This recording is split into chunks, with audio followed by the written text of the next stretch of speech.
February 19, Monday morning meditation, President's Day, dead presidents, celebrating and perhaps honoring the leadership, decision-making, history-shaping, and life lessons passed on to our nation by two presidents in particular and all more generally.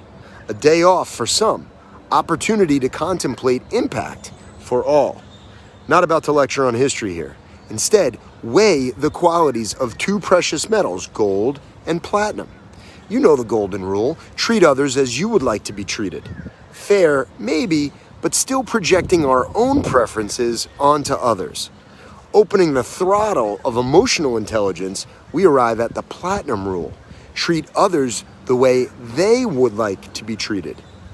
Recalibrate from me to you, and you.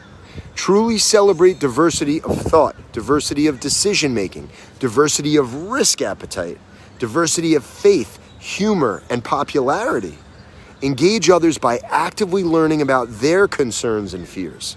Successful cohabitation requires us to urgently seek out and reduce the space between on critical matters. In the boardroom, the dining room, the bedroom, the war room.